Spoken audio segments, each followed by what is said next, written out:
Viewer discretion is advised. Your fave will be criticized. That's Shan.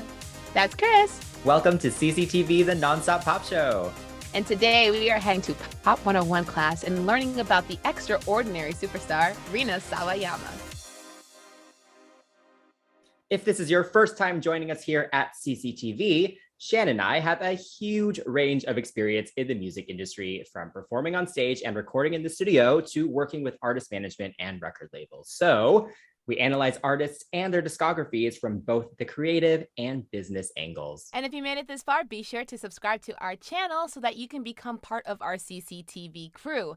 And if you like what you see, definitely give us a thumbs up because it really helps us out. So before we get started, Shan, do you like Rina? I love her so much. I have like not even a mild crush. I have a huge crush on her. First saw her in the ID profile video, and she had her orange hair, and she was talking about like her upbringing and things like that. Super cute in that video, and she was playing Final Fantasy. Like, she stole my heart. After that, I jumped right into some of her songs and did a deep dive into some of her even older songs, and I ran into Cyber Stockholm Syndrome and Where You Are, and that Where You Are actually cemented me in. Like, I liked CSS, but Where You Are definitely made me say, oh my gosh, okay, this is nice. And I think I actually sent it to you a couple of years ago when I was like, you had asked me, who are you into? So I actually got a chance to go see her in concert for her first tour, and she was great. She was amazing, singing live the whole time, vocals on point. Saw me in the crowd, y'all. She saw me in the crowd. And after the show, I got a hug. She's size angel. Yeah. Nice. What about you? Yeah, I really like her. Yeah, I remember you telling me about her a while ago. My friend David also sent me her stuff before, like a few years ago. And yeah, she's just, first off, it's just awesome to see an Asian pop star in the Western world, you know, making waves. And yeah, she's gotten a lot of endorsements from other artists that I love, like Kylie and Gaga and Mel C from the Spice Girls. So it was hard not to notice her last year, you know, her like breakout year. So I'm just excited to see where she goes. And yeah, I'm excited to dive into her career so far. Yeah, so we have created playlists for you all to follow along on YouTube, Spotify, and Apple Music if you want to listen to the full tracks or watch the music videos. The links are below. So now we're going to get into it. Class is now in session. Rina Sawayama was born in 1990 in Niigata, Japan, and lived there until the age of 5. Eventually, Rina's family relocated to London, where she was raised and currently resides. From a young age, Rina had dreams of becoming a singer. At the age of 7, she even performed a song by one of her favorite artists, Utada Hikaru, to her parents in their living room, just to show how badly she wanted to sing. So while studying at Cambridge University, she decided to pursue music and modeling. And one of her first projects was a hip hop group called Lazy Lion that also included Theo Ellis, who's in the band Wolf Alice. So did you know about Lazy Lion? I have to be really honest with you, I didn't, but it kind of just, when we were doing like research for the video, I realized how much R&B she was singing. And she was kind of taking on the Lauryn Hill aspect of the group. And it kind of just, you can hear a lot of her R&B come out when she sings, and it sounds a lot more, it makes more sense, and it's like, it sounds supernatural. So she definitely has a voice for it, and it's good. Yeah, it's fun kind of watching some of the little clips that are on YouTube of them just in their sessions, you know, or just, you know, just vibing. I think it's interesting for sure. That's a cool place to start, you know, to pair with, you know, random people that are also into music and just kind of figuring it out. Yeah. Yeah, for sure. And she always kind of had like this love for music, but it wasn't just like R&B. Even though Lazy Lion was doing R&B, she had so many different influences. She is a self-confessed pop-aholic, okay? So she's cited Utada and other J-pop groups as her influences, but of course she's mentioned Gaga, okay? LG is a huge influence for her, and Evanescence, and of course there's countless others. But Rina incorporates her own style and creates music that is cool and effortlessly starts a dialogue about the dark side of identity formation during the digital age. With a style that has created genre hybrids of pop, nu metal, dance, and R&B, Rina is truly an extraordinary superstar. So in 2013, Rina released her very first solo single, a song called Sleeping in Waking.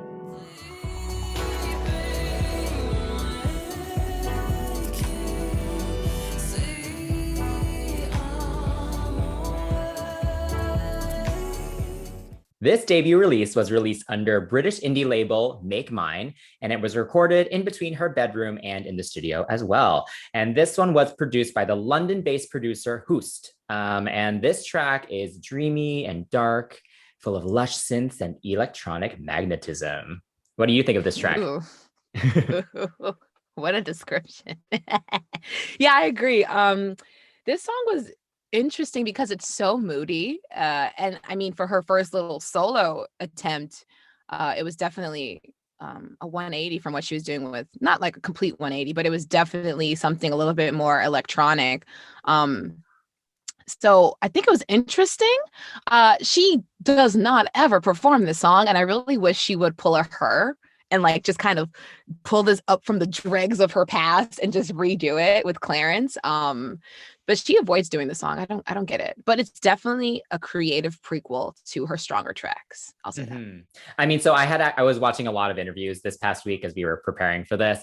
And in one, she did actually mention, well, they were talking about like the first song she ever wrote and finished. Yeah. And she said this was actually the one that was her first song she ever finished. And her advice for other artists was to not release the first song that you've ever finished. So I guess she's not a fan of it, unfortunately. But I actually think it's a cool track. I didn't think it was like, people have definitely written worse songs, you know? So for this as your very first effort, like, good job, Rina. Like, I think it's decent. I think it's cool. Yeah. For sure. You can definitely hear what she wanted to do. You can hear what she wanted to do. But hey, I guess we'll never see this song. You know, maybe one day she'll pull it out. Like that'd be actually cool, you know, like to kind of, I love when artists kind of bring back like random tracks from their past. Right. Hashtag justice for sleeping and waking. So this single had an accompanying double A side song, Who, which is an emotional track with stomping chords and swelling synth. And the song is super short, obviously. It's not like it wasn't a big song. She didn't really promote it. And the demo of the song was actually released on her Tumblr in 2009, which was quite generous of her, even though it wasn't like an official single. And during this time, while she was trying to figure out what her sound was going to be, she began performing live and released another single that many people don't know about called Terror.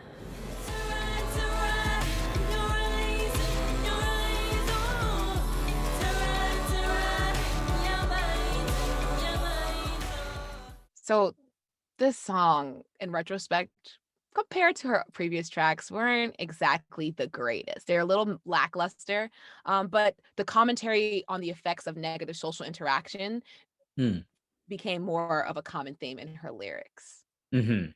Yeah, you can definitely tell with this one that she's just experimenting with her artistry and her creativity. There's a fun sass in this one, but it's definitely not the best song. I found the vocal production kind of jarring. Like, she didn't sound nice. Like, she's very nasally. It's just a weird effect on it that I was not a fan of. But you know, every artist needs to take risks. And so I appreciate, I appreciate her trying to do that.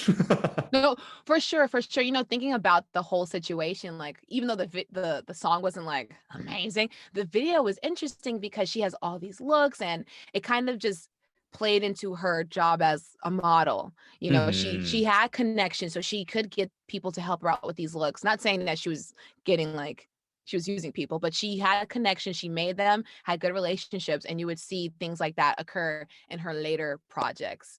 With all this creative experimentation, she also played around with her stage name, and she was under Rina with 2 eyes for a minute.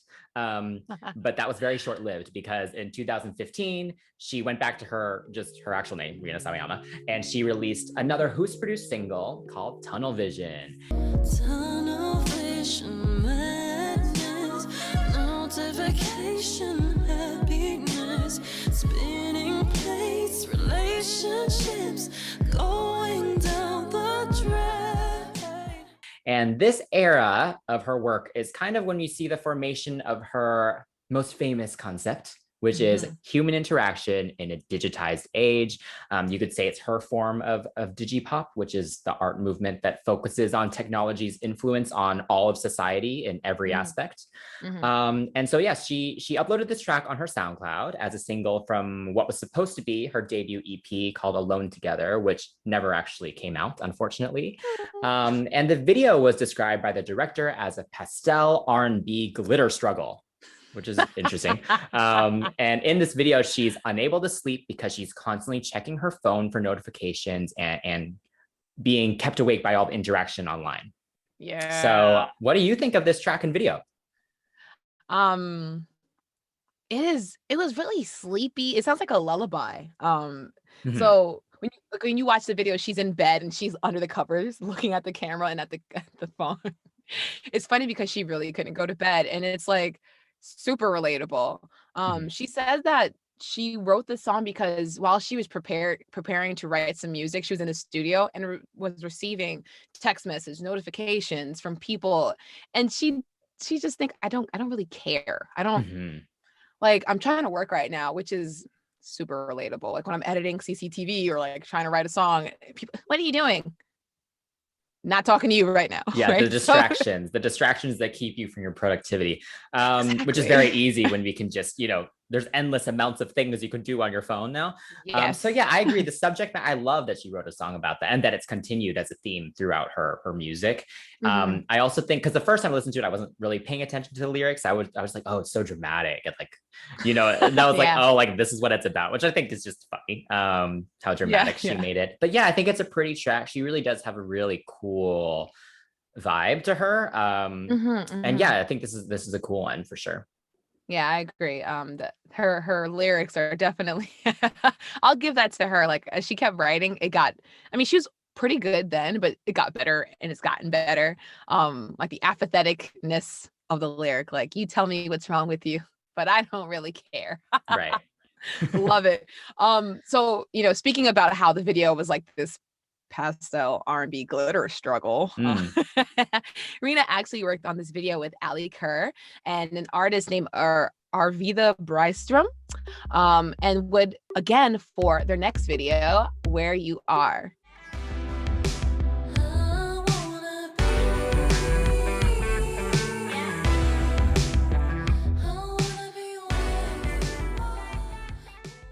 In 2016, Where You Are, a rework of Michael Jackson's I Wanna Be Where You Are, was co-produced by Hoost and Rina herself.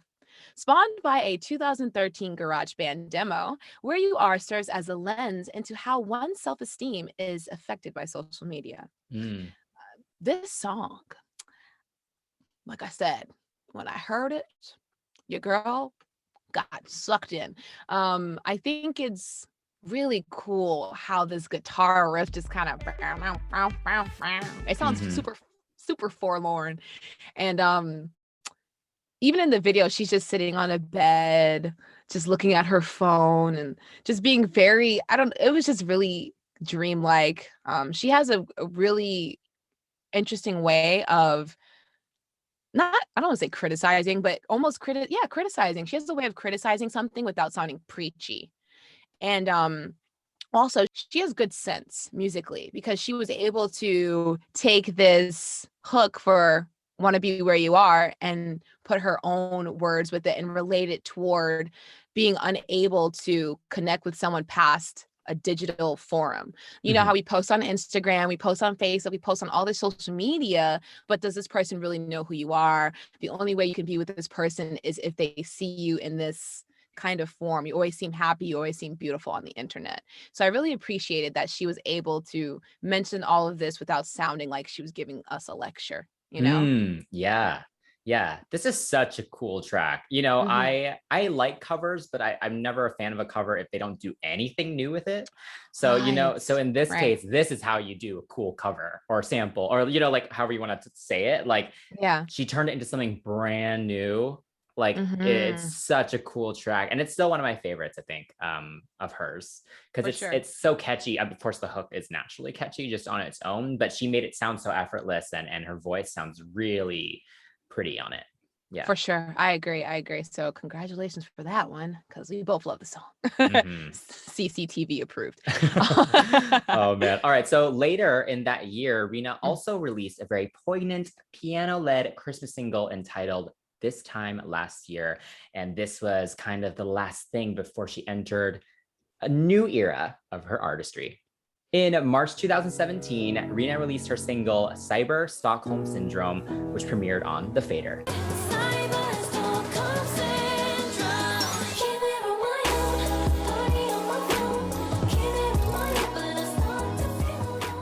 Rina described the song as a prequel to Tunnel Vision and cites her own life as inspiration on the song. Unlike the previous singles, this song is almost an ode to the internet. Cyber Stockholm Syndrome brought attention to the social anxiety she faces and expresses her appreciation for the support networks that could be found online. The retro-futuristic video was full of the early 2000s and digital imagery and portrayed Rina as a sensual ambivert who seemed cold IRL but came to life online. Also, for the first time, Rina featured choreography in her video. What are your thoughts about this song? First off, the video is really fun for this, and it was good to see her start doing some choreo. Yeah. You know, because that's essential for a good pop star for me. Oh, yeah. But yeah, this is a fun song. You can definitely feel that 2000s influence, which of course I love. And my favorite part is the bridge, because it kind of just takes it to a place that you just wouldn't really expect, you know, like from the first part of the song. Yeah. Yes. Oh my gosh, that was a highlight for me too. Like it crescendos in such a way that a lot of pop songs don't. Like contemporary pop songs don't do that. And I don't know why. Like the bridge is supposed to be like that's what the bridge is for. That's what your little middle eights are for. I'm learning. Your little middle eights. That's what it's for. You're meant to take it somewhere, and she definitely did. But I have to say, I don't know what that candy cane your heart out means. Like she goes, candy cane your heart out. One day I hope I get the chance to ask her while we're having dinner. Call me. I'm totally joking. But I remember when I heard this song, like I said, it was right after that ID profile video. That iconic tangerine hair was just like you can't miss it, right? I mean, she's become synonymous with the color orange at this point. So she looked great.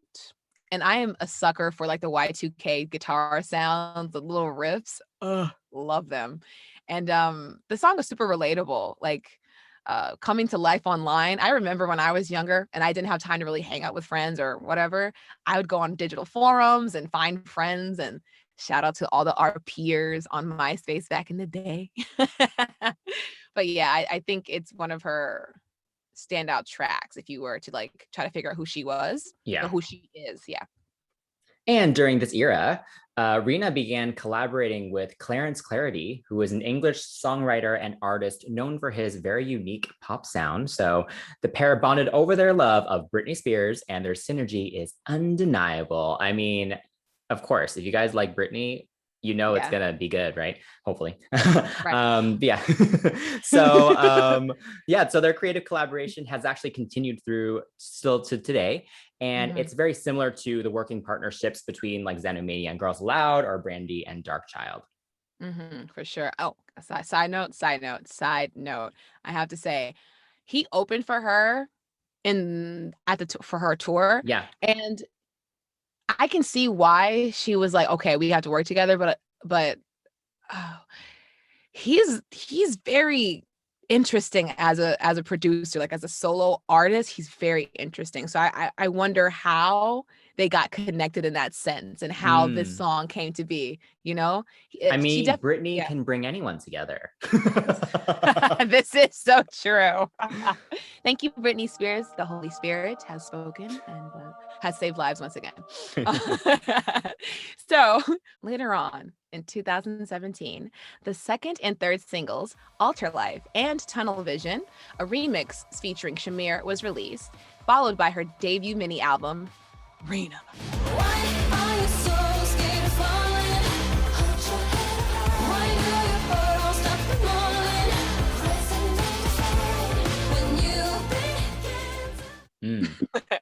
And at the time, Rina was still unsigned, which is really impressive. And she managed to release the project independently after saving money for 2 to 3 years. And she has mentioned that she had to do she was scrubbing toes. She was doing retail, majorly relatable as an indie artist for sure. Yes, I think it's people always forget music is super expensive. Like, not only Yes. are you paying for the producer and any musicians you have on it, but you have all the studio time and the mixing and the master. Like, there's so much Yeah. that goes into it. Like, I know, like, Mhm. you just listen to a song on Spotify, you don't think much about it, but like, really, every single song, it's crazy how much goes into it. So yeah, major respect to all indie artists out there for sure. Thank you on behalf of the indie allegiance or whatever, Yeah. indie alliance, whatever. Any hoodle doodle. So Alterlife was this punk rock kind of industrial situation. I remember hearing this song. It was very much like video game OST for me. I was feeling Need of Speed. I was feeling like fighting game. I don't know. I love the message behind it. Rina explores all the identities she's adopted throughout her career and finally grows to accept it. And all these parts made her who she is. So she's like, why are you so scared of falling? Like, this is your life now. Accept it, embrace it. And I think that's really important for people who may have like imposter syndrome, who don't want to really appreciate all the hard work that they have accomplished. So what did you think about it? I like this one a lot. I Mhm. love the kind of karaoke video. Oh yeah. Yeah, Yeah. and I love just the Japanese rock influence in it. I think it's a cool way to put that in there. And Mhm. the video actually reminds me of Kylie Minogue's "Did It Again" video, because it's similar, where she kind of had all these alter egos of herself. Egos. You know, like sexy Kylie versus cute Kylie versus, and then they're all kind of fighting. But they all make up, her, Mhm. and what she's experienced so far in her career. So I just thought that was an interesting reference. For Yeah. sure. For sure. Yeah. So then on Valentine's Day, February 14th of 2017, Rina released the anti-Valentine's Day anthem, the single Valentine, parentheses, what's it gonna be? Think about the future, it doesn't matter. Only those stick together when they walk home. Making promises is dangerous. I'm just a friend, I'm just your Valentine. So this song challenges the narrative of heterosexual monogamy and asks for a no strings attached interaction, which that's cool. I mean, I get that. I have to be honest though, this song is not the most memorable one for me. It's kind of one of the only singles it's hard. It takes me a minute to remember what it sounds like, to be honest. Yeah. What are your thoughts on this one? Well, because I was a thirsty fiend, I know the song, but I never actually knew what the words were. I don't know what this is with me. I'm not very good at remembering words, let alone my own lyrics. But I never paid attention to it. I just liked it. So I was jamming out here like nobody's business. You feel me? Like I was like, what's it gonna be? What's it gonna? Because she can sing. So I'm just like, whatever. Yeah. Also, I thought it was going to be like an interpolation of Maya and Cisco's. It's all about me, me, me, me. Yeah, So what's it gonna be? Right? No, they don't say what's it gonna be.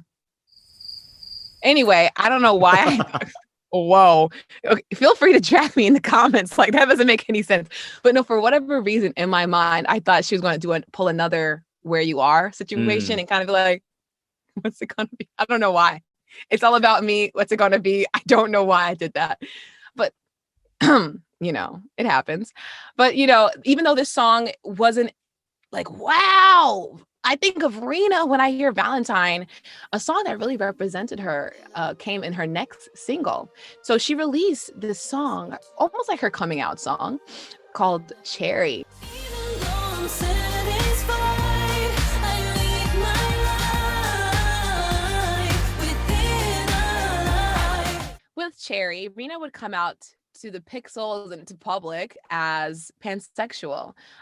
She says that after years of feeling like her emotions toward, I guess, non-binary people being minimized and like noting the lack of genuine pansexual representation, she decided to write this musical proclamation. And I can say that's true. I think a lot of people kind of push bisexuality, pansexuality, things like that are not monogamish out of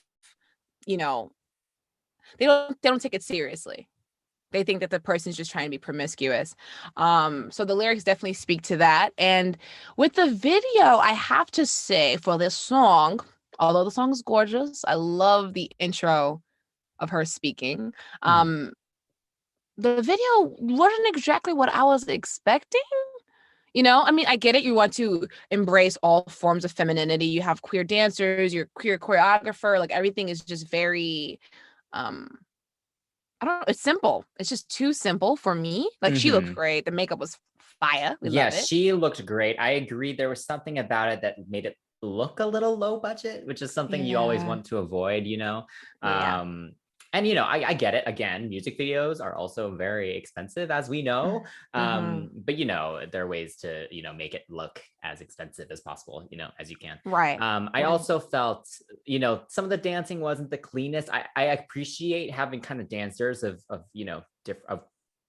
different backgrounds and everything. Right. But it wasn't the cleanest. So that was distracting, I think. I agree. I think the video distracted from the song as opposed to making it better. It didn't enhance it at all, unfortunately. But the lyrics are still great. The song is still good.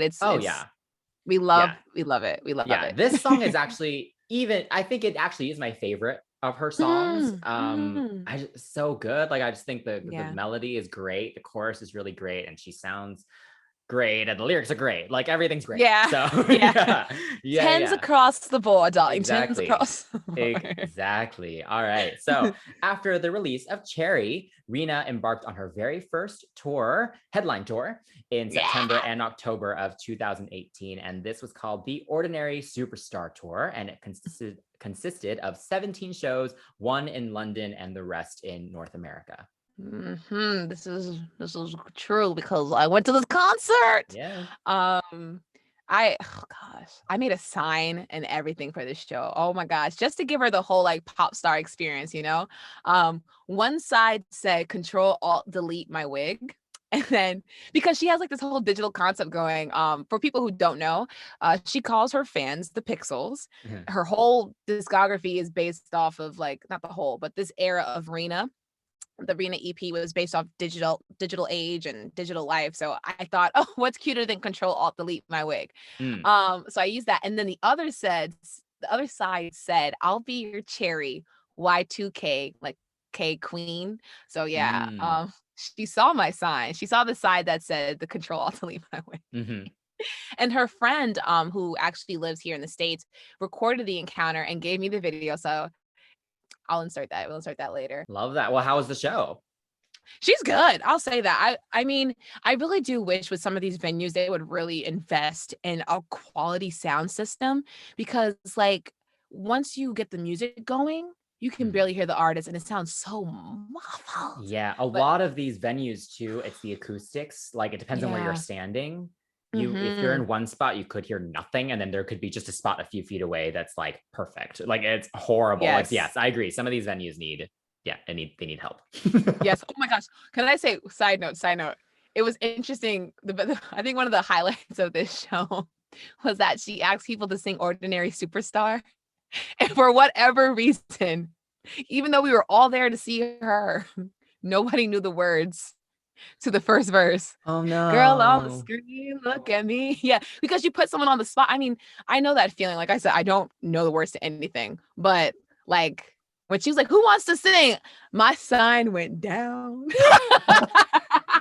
Oh like, no. I feel like, oh my God, that has to be the worst though. Like on both sides. Like, can you imagine being the fan that got handed the mic? And then even maybe that fan actually didn't know and just blanked, just out of the stress of it all. yes, because someone took it from him and he was like, I got this, sis. And he started singing like a little bit more of it. But like you said, the pressure got to him. I don't know, but she made a joke about it. I will say something about her. She does have a good sense of humor. She was like, all right, no one knows the song. I'm just an ordinary superstar.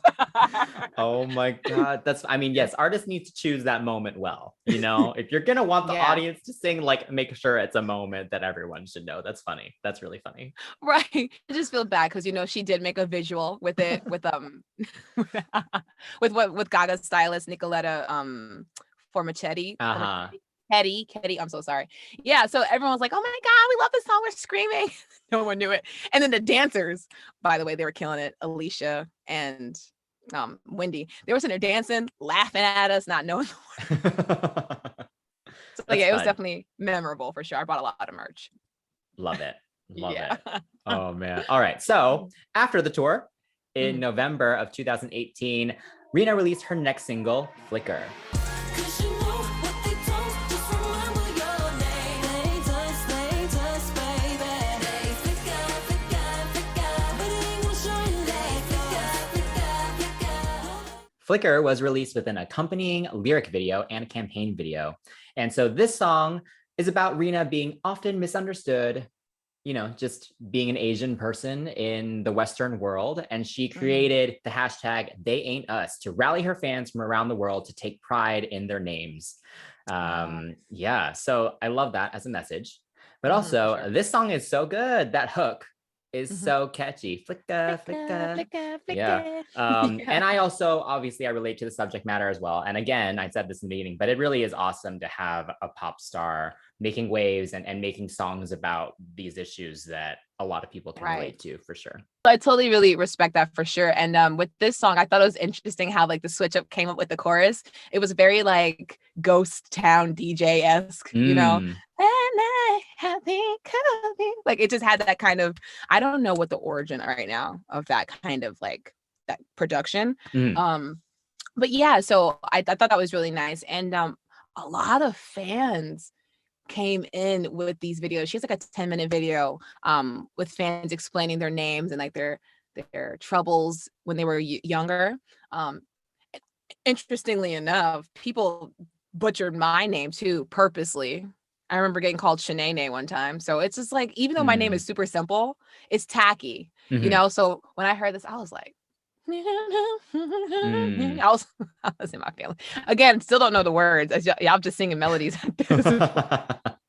In 2019, Rina became the support act for Charlie XCX tour across the UK. For most of the year, though, Rina was below the radar, not releasing much aside from uploading an unplugged Cherry performance, some vlogs, and some tweets teasing her work in the studio.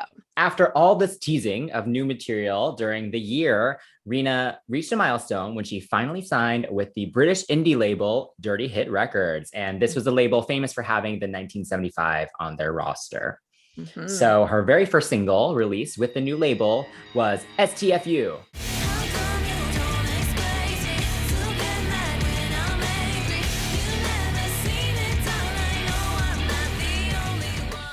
Released in November of 2019, this song is a new metal, heavy metal, pop, and avant pop song, which criticizes the microaggressions against Asian people. And this song was a jarring shift from her previous R&B tinged releases, and it received critical acclaim and was also even listed as number 20 on Rolling Stone's Best Songs of 2020.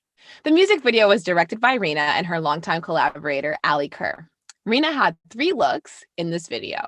Her dinner date bowl cut look, her long-haired look, which was reminiscent of Japanese horror movies, and finally, that fly chaps dance outfit. The video was simple, but full of passion and like so much energy.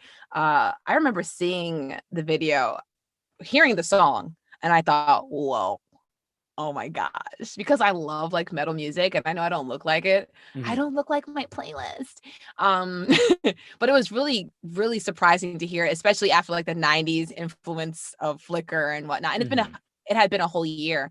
I remember Rina saying that she's almost a little bit afraid, but also super excited to release this as the newer single to kind of separate the real fans from the fake ones. Totally joking. But yeah, this is her words. What did you think about the video? Well, the video is so good. Oh man, the date with the white guy when he's talking about Wagamamas and Kill Bill and her reminding him of Sandra Oh and all this horrific stuff that, again, I unfortunately can relate to. Yeah, the video is so good. And I love like the ring look with the, and so good. Yeah. And yeah, just the anger in it, the sass in it, I appreciate. But yeah, this song is definitely very jarring. Not what I expect from a pop star in general, right? Right, yeah. But you know, with the subject matter and the anger that's definitely behind the lyrics and the annoyance of it, you know, like she literally just wants someone to STFU, you know? Yeah. And so it's fun. It's a fun song. I would love to hear it live, like with live guitars and drums Oh and my stuff. I'm God, sure it's so much fun. But I have to be in the right mood to listen to it though. It's a lot. No, Yeah. this is very true. Like you said about her and yourself dealing with these kinds of things, I remember her mentioning in an interview that while she was modeling, during one of her gigs, a company said that they wanted to do like a whole Japanese street style kind of Harajuku situation Mhm. to promote their products. And when she had arrived on set, they put her in this quote unquote kimono. Mm. And then even the Asian makeup artist was like, I am so sorry. Like it was that's what I said. Oh no. And on top of that, speaking of the tea that I'm serving, she ended up having to serve tea the whole night because it was a tea brand. When I tell you no. the disrespect, like I know we're kind of like it's like a disbelief that we're kind of like giggling about it, but it's interesting how people can be so ignorant and willingly so. So I'm glad that this song is something that's out, and I really do wish she would promote it like now. Like if people decide to have her on shows, sing this song. Yeah, it's perfect for right now. It really is. For sure. That's interesting. For sure. Yeah. All right. So the next single released was Comme des Garçons, like the boys. Comme des garçons. Like the boys, like the boys. Comme des garçons. I'm so confident. Released in January of 2020, this song blends genres such as disco, funk, electro house, and synth pop into a clubby record. And this one was written by Rina, Bram Inscore, who worked on Troye Sivan's Youth, and also Coco, who worked on Britney's How I Roll. And this pulsating track mocks toxic masculinity in the coolest way. Agreed. The whole excuse my ego, can't go incognito. Like the whole little rappy section. It's so cute. So good. Yeah, I don't know. Something about that was just like effortless. And I got snatched with this song. I definitely like it for sure.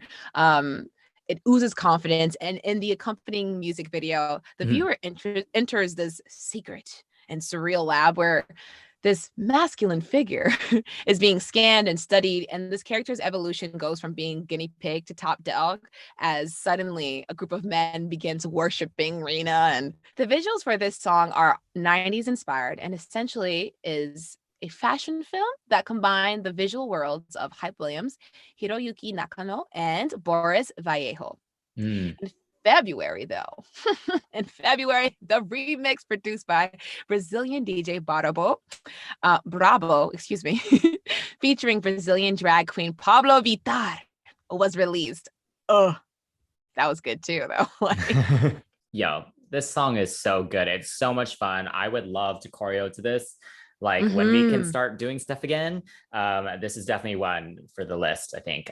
Just a super dynamic song that's just sassy and yeah, just fun to do. Yeah, fun to have on at all times, I think. Yeah. For sure. I think when it came out, you and I were both like, whoa, this is nice. When I heard the song, I melted. It's just so decadent and luxurious. Like even the way she's kind of like singing to you, it's like, you can't afford this because I'm the man. And it's just so confident. The bass line is great. Like it's just boom, boom, boom, like it's so good. And her delivery on the song is just fashion. It's giving me runway, it's giving me style. And interestingly enough, though, she almost tried to throw in some of her little R&B riffs at the end of it. And when she was kind of working through it, I think Bram and her kind of came to the conclusion that this song just needed to just sit in a nice, quiet pocket, like just chill. Nice. And I think it was the right choice for sure. But yeah, speaking of the song, we have a giveaway. Hey. So we are doing a giveaway of the standard Sawayama physical CD and this Comme des Garçons, like the boys, sweater. Yes. Rules are closer to the end of the video, but the question to answer is, what is your favorite Rina Sawayama song and why? In March of 2020, Rina released another single called XS. Give me just a little bit, little bit. On me, on mine. I don't wanna hear only one. On me, on mine. In her words, this song mocks capitalism in a sinking world, and it's just about the materialistic nature of society now and how we can never have enough, right, of anything. Right. So in this video, Rina portrays a QVC HSN-like saleswoman who is promoting the product Rina Water, and that consisted of 99% 24-karat gold and 1% plasma. And it is then later revealed in the video in a very dark, twisted turn that the saleswoman is a robot, and the Rina water is actually extracted from a swamp creature that's chained in an underground factory against her will. So first off, I love the video. It's awesome. Clearly, she's getting a budget now, more of a budget. But yeah, this is a cool one. Like the combo of R&B with the rock elements is really cool. And the chorus is very, very catchy and fun to sing along to. And yeah, this whole video just reminded me of those skits in RuPaul's Drag Race when they have to like sell a really stupid product, you know? Right. So yeah, this was a good one. What do you think? Now that you bring that up, yeah, it's very, very RuPaul. I like the video, and the video's little details are really interesting. Like for little fans, like Easter eggs, I will say that she always likes to give us something to look for, right? The video is simple, but if you look really closely, you see that the number to call was 10-20-40, 10-20-40, which is a callback to one of her older songs when she was on antidepressants. But yeah, I just thought it was really interesting. All these little details kind of culminated to make this video as ridiculous as it was. And I just have to mention that I'm super proud of Rina for being able to perform this song and her international TV debut on Fallon, in which all the fans helped her trend worldwide with Rina Fallon. So I thought that was really awesome for her. It's fun to hear her sing live because she'll have the guitar, she'll have the drums, and it's really awesome for her. So I'm really super proud of her, and I love this song. The following month, Rina released another single from the album titled Chosen Family. Before its release, Rina released the tabs and chorus for the song and invited Pixels to create covers. In April of 2020, Rina finally released her debut album, Sawayama, and described by Rina herself as being about family and identity. She lyrically explores personal experiences of her whole life and gets even more personal than she already has, which is insane because she's been very open already this whole time in her career. But yeah, this album made many best of the year lists. And she's been praised by the likes of Elton John, Mel C, Kylie, like all these amazing people. So yeah, what do you think of the album? This album is so good. Like right next to Kylie Minogue's disco album. By the way, y'all should watch that because that was like probably one of our favorite album C views. Definitely watch that. But yeah, right next to Kylie, Sawayama is definitely right up there. She has so many good songs on this album. I love it. Yeah, this is such a good debut album. So many different sounds in it. Like every song is unique and high quality. You can tell there was a lot of thought put into every single song. And yeah, you know, it's always good. You know, it's taken her this long to finally release a full project. And so it totally delivers, I think. And it makes me really excited to see kind of what she'll do next as well. Agreed. So soon thereafter, a lyric video for the song Bad Friend was released, and eventually a visual was uploaded to YouTube. I'm so good at crashing and making sparks and shit, but then I'm a bad friend. Fun fact, the video for Bad Friend was made before her XS video shoot. Oh, wow. Yeah, I mean, I really do like this song. I felt a little attacked by the lyrics because, but you know, that's how life is sometimes. You know, you don't always get a chance to stay in contact with people, and you can't always beat yourself up about it, which is what Rina does in this music video. Yeah, I mean, she definitely, I have to say, her visuals are all super interesting, you know, and it's great because now she has the ability to kind of do even more with them. Right. But yeah, this one's interesting. It takes place in a bar in like the post-war 1950s era of Japan, in Japan.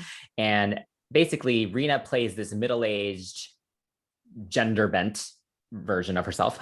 And she's encountered by an older gentleman who teaches her how to fight. And eventually, after they get very, very drunk, the two men leave and a brawl ensues. And in the end, Rina is revealed to have been beating herself up the whole time, which is very Fight Club-esque. And yeah, just super creative. I remember when the video first started, like when I was watching it, I was like, am I on the right? Is this the official video? Like, am I on some weird other thing, you know? So I appreciate the creativity for sure. The video is a slow burn for sure, because you don't know where it's going to go. Right. I was not expecting for the gentleman to be Tyler Durden, essentially. That was interesting. You know, she, like you said, is very creative, and it's so amazing that she's finally receiving the recognition and acknowledgement that she definitely deserves. 2020 was a great year for Rina, sonically, digitally, critically. She even announced another bigger tour, the Dynasty Tour, which I was supposed to go to. I mean, I still have my ticket. It's just been rescheduled now, you know, it's hopefully will still happen, right? Yeah. So along with after the album's release, Rina continued to release a lot of remixes. So a highlight of those is Excess featuring Bree Runway, who we had discussed in our other video about Black women in pop. And eventually after that, Rina would release a deluxe version of her album in December of 2020. And the lead single was the song Lucid.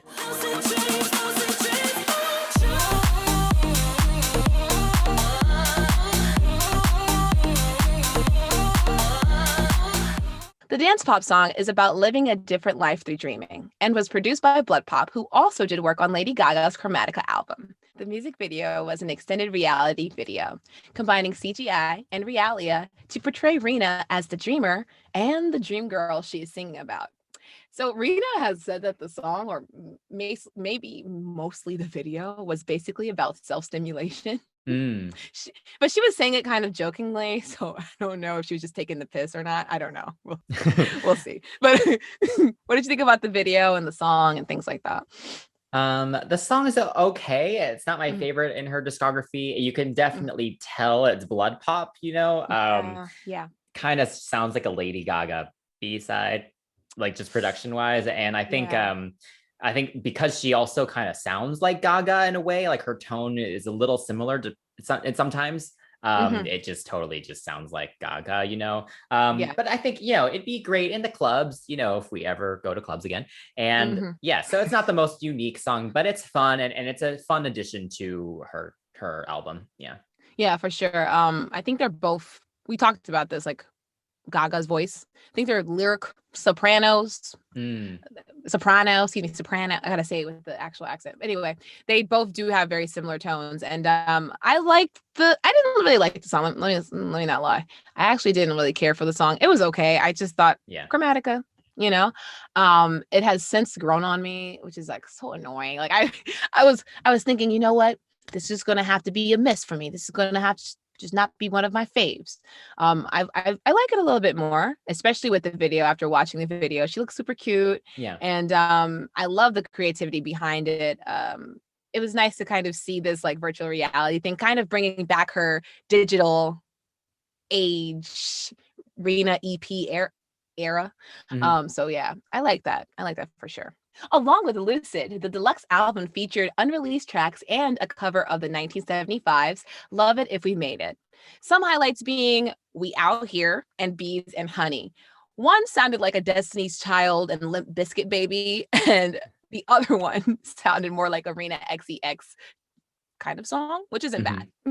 All right, so even with all the rising success that she had this in 2020, Rina did face some challenges as well. So as noted earlier, Rina was born in Japan, and though she has lived in the UK for over 26 years now, this actually makes her ineligible to be nominated for any Brit Awards or Mercury Prizes or other awards that follow the BPI rules. And this is because she's not a British passport holder. So she had mentioned this in an interview in July 2020, and also on social media, and it caused a huge controversy, and it the fans then started the hashtag SawayamaIsBritish, and that actually trended worldwide. And so due to this controversy, though, the BPI, which is the British phonographic industry, changed their rules in February 2021 to state that if an artist has been a permanent UK resident for over 5 years, they can be considered for these awards. So it's awesome that she kind of caused this whole movement. Right. Because yeah, she's British. Like she's been there for her whole life almost, you know, like her formative years, you know? And so, yeah, I love that she was able to kind of get the whole world behind her on this. Yeah, seriously. I think it's interesting when you have someone like that who basically reps the country. I'm from London. I'm from, you know, they are really just very adamant about being from a city, being from a country, and just being proud of it. And to not be acknowledged as such is very kind of, I can only imagine what she was going through at the time. Because she does have like anxiety and depression. So I'm glad that she didn't let this situation defeat her. And she's like, I want my flowers, give them to me. My stuff is good, you know? So I'm super proud of her, and I'm glad that she was able to actually perform for the Brits 2021 Rising Stars session at Abbey Road. So she definitely, you know, she did her damn thing. Okay, I'm super proud of her for that. Well, that actually brings us up to present day as of filming. So yeah, she's such a cool career. She has so much potential. I'm so excited to see what she does next. But yeah, are there any other songs we haven't mentioned yet that you love? Definitely. I think most Pixels, or even if you're not a Pixel, you can appreciate the song Who's Gonna Save You Now. The song is great.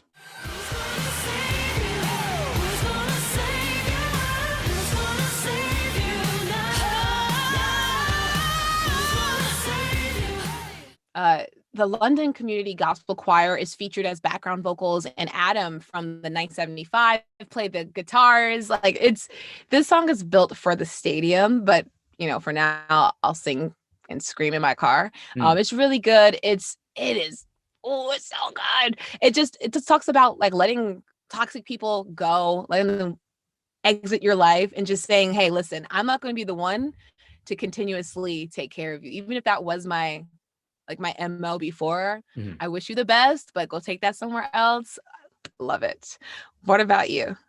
Oh, so one of my favorites is Take Me As I Am. Yes. Every single day I find another war. Every single night I feel more powerful. So this song, which is from her EP, not only does it sound like a late 90s, early 2000s bop, the song is also about pop music's lack of Asian representation, which again is just something I feel very deeply. And so, yeah, it's just an awesome song. She has an awesome performance of it on Vivo too, which she sounds really, really good.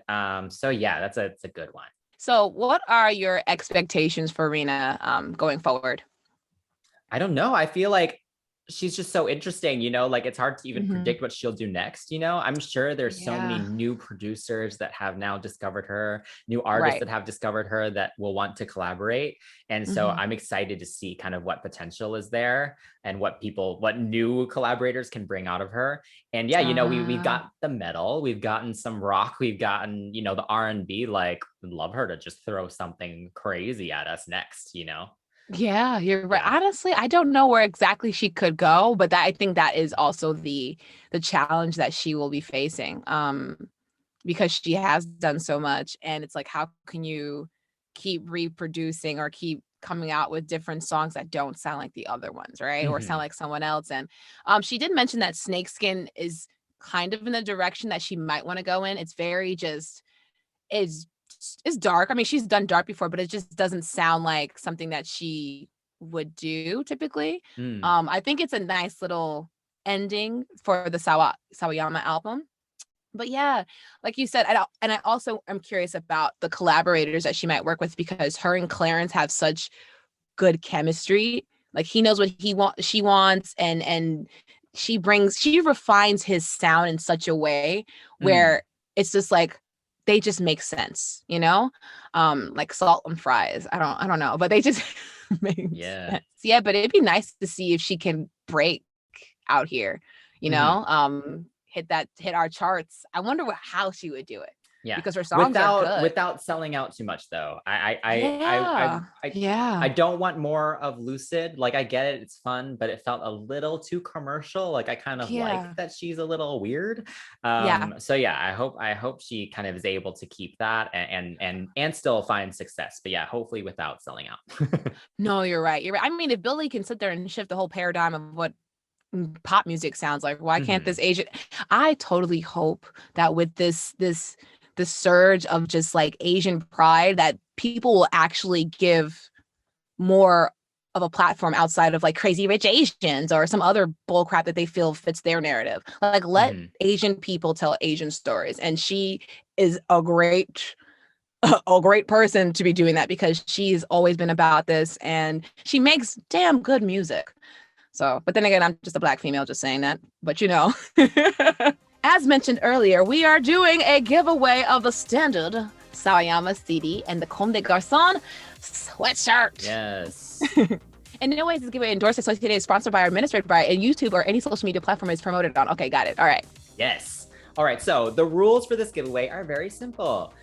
Number 1, like this video. Number 2, subscribe to the channel. And number 3, leave us a comment answering the question we asked somewhere in the video. And if you want to increase your chance of winning, you can follow us on Instagram at CCTVPops and send us a DM with your YouTube name and you will get an extra entry. So remember, Pixels, this giveaway will close at 8 p.m. October 3rd, 2021. So get those comments in. Hit us up on our social media accounts at CCTV Pops and let us know what you think of Rina Sawayama and who else you'd like us to feature in this 101 series. Please give us a like, subscribe to our channel, and hit that notification bell. Don't forget to check out our Rina Sawayama playlist on YouTube, Spotify, and Apple Music. Until next time, that's Chris. That's Shan. And we are CCTV. Bye. Bye. Okay. Oh, interesting. Sorry. Okay, I'm going to make you redo that sentence. Where is the hairspray? Take 3. Okay. Do you hear this? Yeah. I stand the right way. We love talent, especially now in music. Yes, I love that song. So, oh no, okay, wait. What am I saying? I didn't actually read that sentence. I just said, okay. cut that whole shit. Cut all that. I was having a stroke. My name is Rina Sawayama.